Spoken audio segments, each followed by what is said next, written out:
Hola, estimados compañeros y asesora de la carrera de Derecho y de la materia Oratoria Forense y Debate Jurídico de la UNAM. Mi nombre es Víctor Reyes Eijo y estaré exponiendo el tema ¿por qué es importante la coherencia y la cohesión textual? Como introducción, quiero comentarles que este tema lo encontré cuando estábamos estudiando el propedéutico en línea y al relacionarlo con otros temas de mi interés, pude investigar más al respecto hasta poder agrupar los diversos elementos que a continuación les expondré. Para comenzar, me gustaría explicar que el término texto no solamente se aplica a los documentos escritos. Podemos considerar como un texto una película, una canción o cualquier otro material que podamos interpretar y dar significado como una obra unitaria. Pero, ¿por qué son importantes los textos en nuestro día a día? Bueno, son importantes porque a través de ellos podemos darle sentido a toda la información a la que nos vemos expuestos.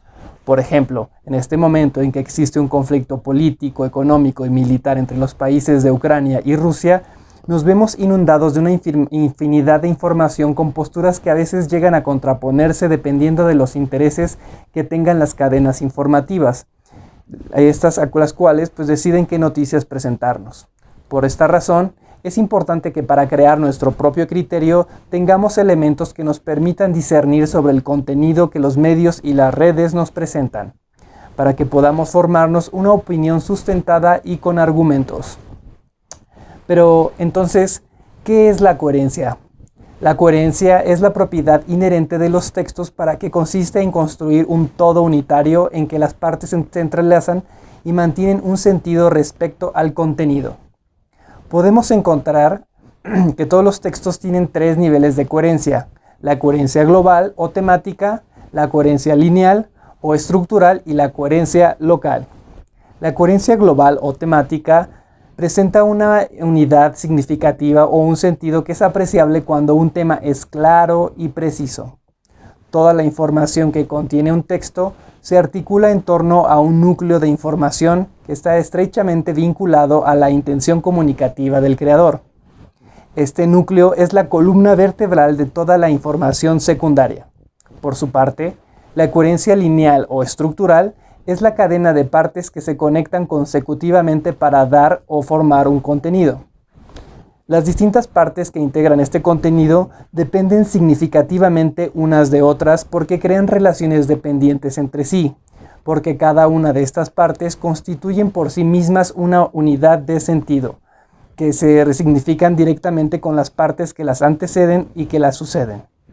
Para que un texto alcance un nivel aceptable de coherencia lineal, es necesario que cumpla con los siguientes requisitos. En primer lugar, que tenga una selección adecuada de información y, en segundo lugar, una correcta ordenación de las ideas. Finalmente, la coherencia local son los enunciados, ideas o juicios que hace el creador de contenido. Para que éste funcione efectivamente en los receptores, debe apegarse al sentido común, a las leyes elementales de la lógica, así como a las normas universales del saber humano.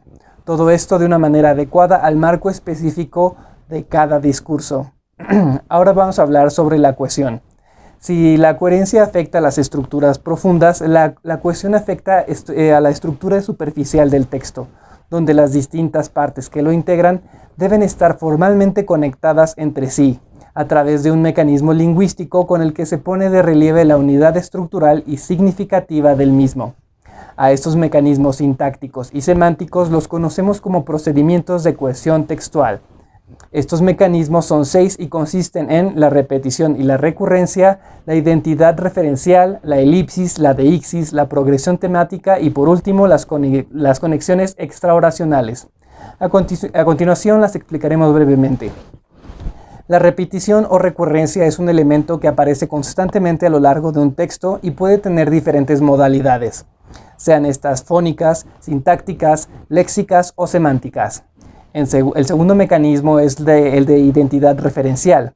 Este es un procedimiento con el que se alude a algo que ya se mencionó o que se va a mencionar en el texto.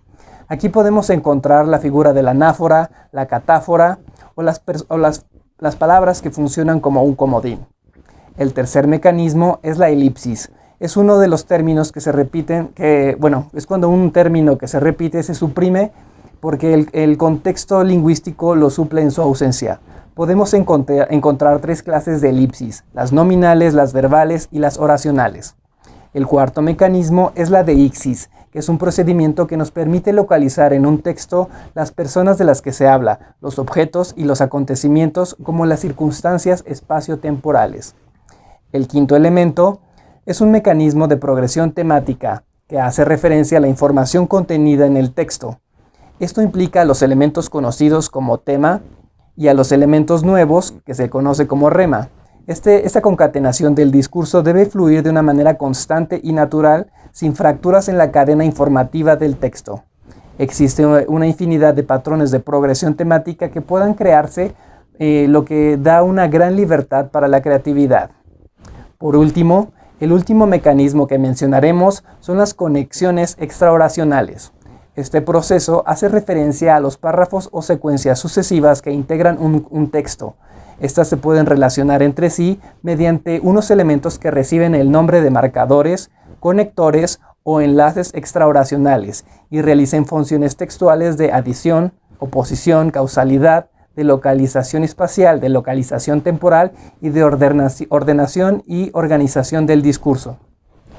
Como podemos ver, estos mecanismos se aplican a cualquier texto que nos brinde información a la cual debemos interpretar y darle sentido, lo cual puede implicar a casi toda la comunicación humana. De ahí radica su importancia y su relevancia, porque sobre todo son importantes para aquellas formas narrativas que interpelen nuestra capacidad cognitiva y la del público o un espectador para darle sentido a nuestro mundo. Muchísimas gracias.